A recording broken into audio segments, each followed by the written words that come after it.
أعوذ بالله من الشيطان الرجيم بسم الله الرحمن الرحيم الحمد لله رب العالمين والصلاة والسلام على رسول الكريم وعلى آله وأصحابه من السنة بسنة الدين أما بعد رب اشرح لي صدري ويسر لي أمري واحلل عقدة من لساني يفقهوا قولي اللهم أرنا الحق حقا وارزقنا اتباعه وأرنا الباطل باطلا واجتنابه اللهم إنا نسألك خير ما سألك عبدك رسولك نبيك محمد صلى الله عليه وسلم اللهم إنا نعوذ بك من شر ما استعاذ بك عبدك رسولك نبيك محمد صلى الله عليه وسلم. Assalamu alaikum wa rahmatullahi wa barakatuh. Wa alaikum assalam to our sister. Thank you. Alhamdulillah, feeling better. Much better than before. Jazakallah khair, everybody, for making dua.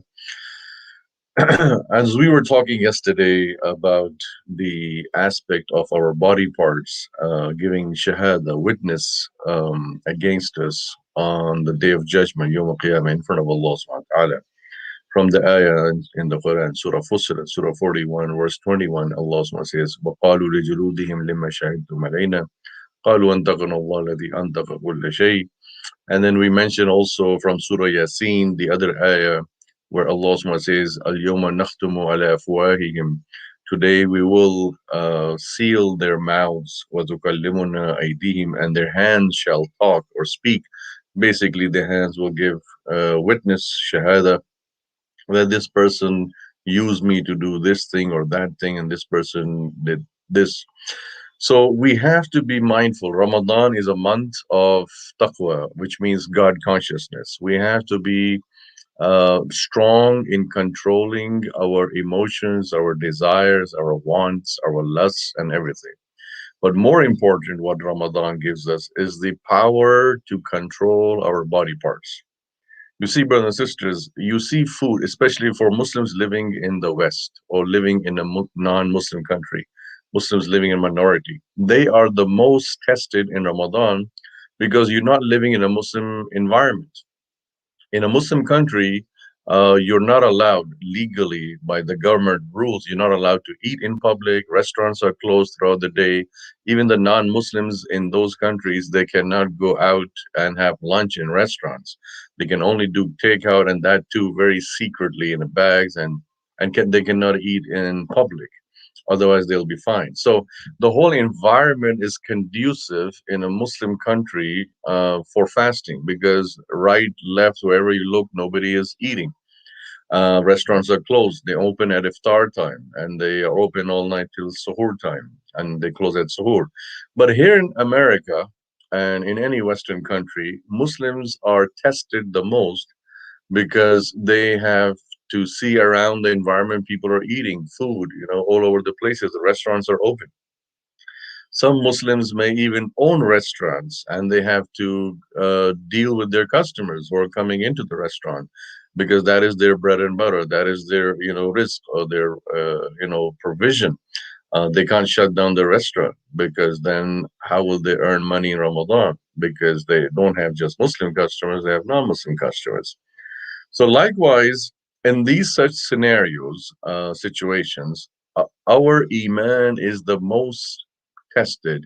That look, you are especially restaurant owners or chefs or cooks or waiters, waitresses who are dealing with food. They have the utmost control or resistance, restraint power because you're dealing with food, you're cooking food, you're preparing food, your customers are coming and they're asking for food, they're asking for drink, and you are thirsty and you're hungry. 15 hours, 14 hours, you have to resist. Shaitan may say that, oh, it's okay, just a small bite here, a small sip there, nobody's watching, nobody's seeing. But what stops us from taking a sip of water or fluid? What stops us from taking a quick bite? It's just one bite. Nobody's going to see. This is known self-restraint, self-control, and that is the tarbiyah of siyam, fasting.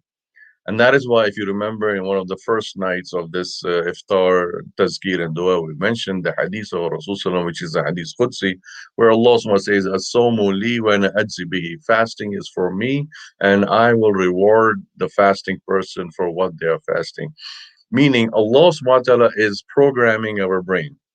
Allah is training us in a systematic way that, look, if if you can stay away from food that is halal, food that is permissible, chicken or meat that is halal, or even vegetables, a veggie sandwich or something, or fruits and vegetables you see in front of you, you're buying them, it's halal, and but it is haram for 14 hours. Why? Because you have made it self haram upon you when you made the intention that I am fasting today. When you say the intention, وَبِصَوْمِ غَدٍ نَوَيْتُ مِنْ شَهْرِ Ramadan, when you make that words in your mind that I am fasting from the month of Ramadan, so therefore, automatically, when you say those words, your brain comes into a autopilot mode. Your brain says, "Okay, shut down, shut off all intake," because now you have this mental strength. So what we're trying to understand, brothers and sisters, is that it's not your body strength that you stop eating food or drinking. It's not your organs strength that you are staying away from breaking the fast or hiding it as things like that. It's your mental strength. It's all over here. Mentally, you're so strong. You have a commitment to Allah. You know that you don't want to waste the ajr. What is stopping us from losing our temper in Ramadan? What is stopping us from cursing other people in Ramadan? What is stopping us from backbiting other people in Ramadan? It's just one thing: the fear of losing the ajr of fasting, the fear that my reward is wasted. This whole hard work that I do from Fajr to Maghrib time, this whole laborious work that I'm doing, it's all gone down the drain if I just curse someone, backbite something, slander someone, cheat someone, deceive someone, curse someone, or anything. So you control your tongue in Ramadan fasting, you control your eyes in Ramadan fasting, you control your ears, every single thing. Automatically, your mental strength is so high. And not only that, your brain tells you that there's certain rubrics. Rubrics are used by teachers to evaluate paper or assignments or test exams, grades. So your rubric goes strong, so strong that you begin to evaluate: will this break my fast? Will this waste my fast? Will this waste the ajr of my fasting? Will this do that? And in a split second, your brain is calculating yes, no, yes, no. The moment you say, the moment your brain says yes, this will waste the ajr of your fasting, you withdraw yourself. You retrieve yourself. No, no, no, I can't do this. I don't want to waste the ajr of my fast. For 29, 30 days, your brain goes through this mental exercise. Yes, no, yes, no, yes, back, move back. No, okay. Yes, move, pull back. No, okay. So when you're doing this mental exercise constantly, on a day in, day out basis in Ramadan, what are you becoming? Unconsciously, in a subconscious mind, you're becoming a muttaqi Muslim, a God fearing Muslim. And you don't even realize, brothers and sisters, I'm telling you, you don't even realize in 29 days, you have self programmed your brain how to be obedient to Allah. You have self brainwashed yourself then how not to waste the ajr of fasting. Why? Ask yourself why. Why do you do this? Why don't even the most weakest Muslim, someone who's Muslim by name, but they fast in Ramadan, even they don't want to waste the ajr of fasting. Even they say, oh, don't listen to drugs. Oh, don't listen to music. Don't take drugs. Don't smoke cigarettes. It's forbidden in fasting. A lot of strength comes in and people do that. That's why a lot of people, you'll see that as soon as they break fasting, they start smoking because 14 hours a day they couldn't smoke. A lot of people, they start taking shisha, agila, right after fasting. They would just take one date and right away they start lit a cigarette and start doing that, or vaping, because their body was used to it all around the year. Suddenly for 14 hours a day, 15 hours a day, every day, they're not using that. So they could do that for 14 hours a day. They just have to do it more. So the bottom line, the conclusion of all of this, my dear brothers and sisters in Islam, is that we have the power. We have the power. Where is the willpower? Right here. When the brain says that, no, I don't want to waste my Ramadan. When the brain says, no, I don't want to waste the ajr of my fasting. When the brain says that, no, I don't want to be just hungry and thirsty for no reason, all day hungry, thirsty, and not get anything at the end. It's just like having somebody come and do some laborious work. You know, you bring someone like a day laborer and you say, lift 100 boxes for me. Remove it from this room, put it in this room, 100 boxes. Okay, done. Thank you, Baba. You go. And it's like, what? I just did so much hard work, 100 boxes. You made me move 100 boxes from here to there. No money, nothing. What is this? They're going to get upset, right?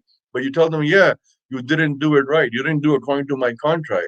We had a verbal contract that if you do it this way, then I'll pay you. Otherwise, I won't pay you. And you kept cursing and saying bad words while you're doing it. So now you will not get your reward. Imagine if that laborer was told that, look, lift the boxes silently without opening your mouth. Would they ever open their mouth? Never. That's exactly what Allah is saying. Fast Ramadan. Do the siyam of Ramadan. Don't open your mouth for bad things. Don't open your mouth for, worse things. Don't open your eyes looking at things that are haram. Don't open your ears listening to haram things. And inadvertently, unknowingly, Allah gave us a big lesson. If you can do this for me for 30 days, why can't you do it for me for 355 days? And you know the reason why? Here's the secret. Because the other days, we are eating and drinking. We're not fasting. So the mental strength goes down. And this is exactly what Imam Ghazali rahimahullah said in his many books, that once the belly is full, when the stomach is full, then the mental strength dwindles down. That's why the lusts and desires and the attractions of things insert in the brain, and the brain slips and falls and indulges. You indulge in haram, in sayyat, in bad deeds and evilness because your belly is full. But when the belly is empty, when you're running on empty tank, no gas for 14 hours, you're hyper alert mentally.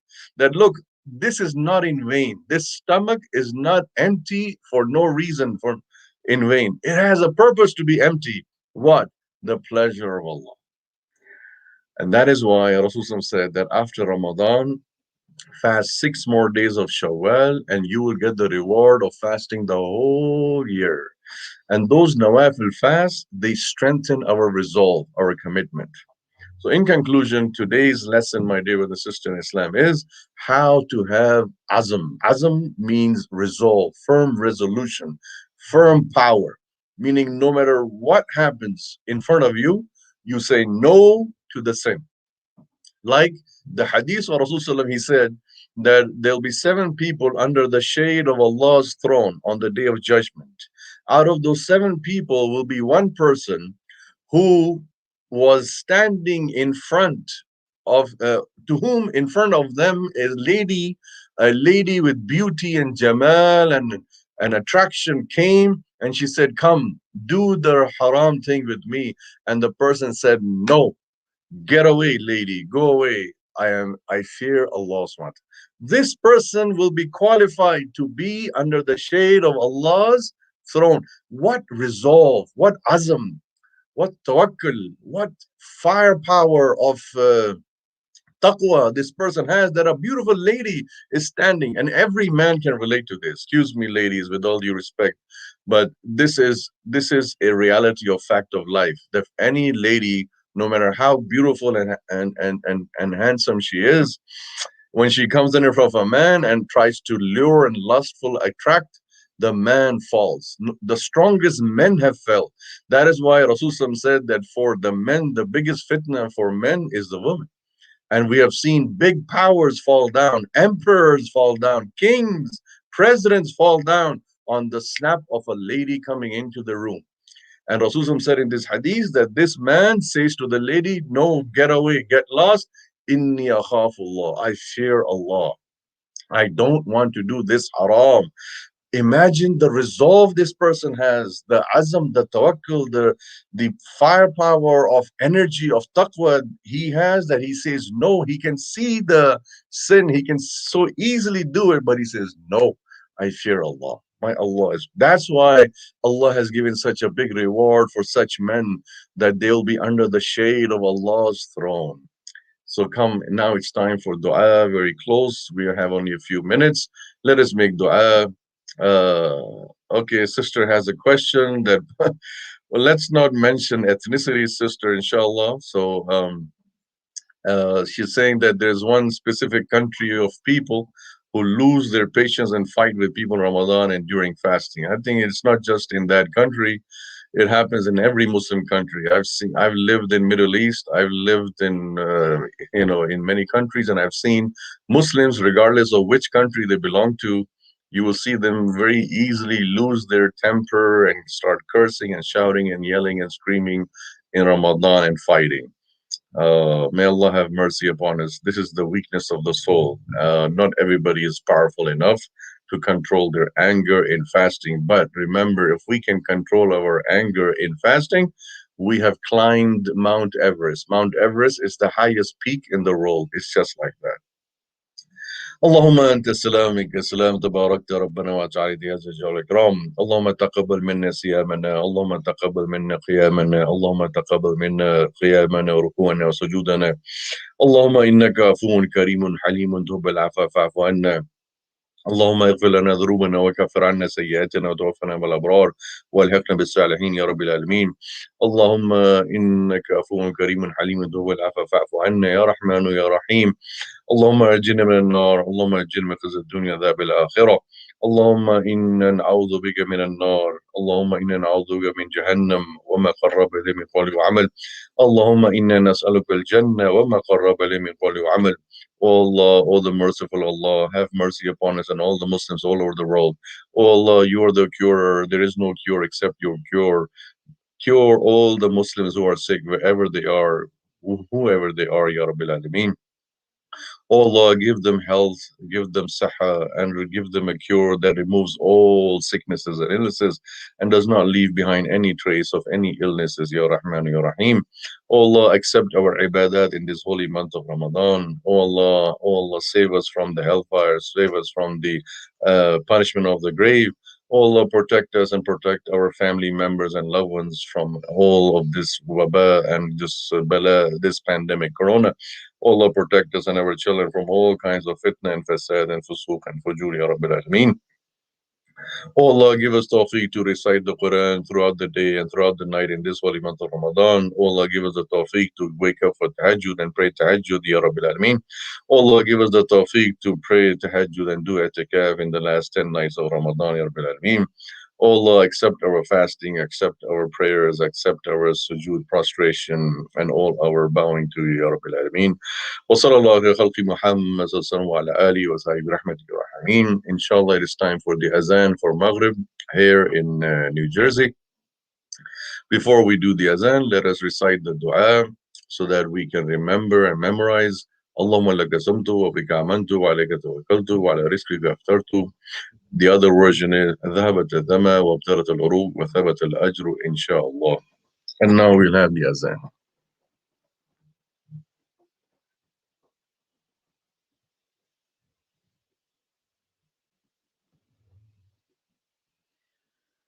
الله أكبر الله أكبر الله أكبر الله أكبر أشهد أن لا إله إلا الله أشهد أن لا إله إلا الله أشهد أن محمدا رسول الله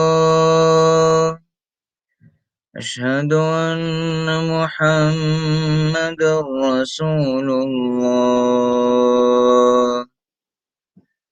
حي على الصلاة حي على الصلاة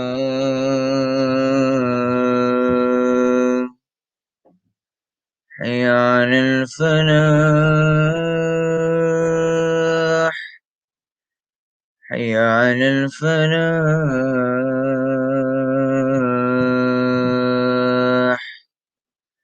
الله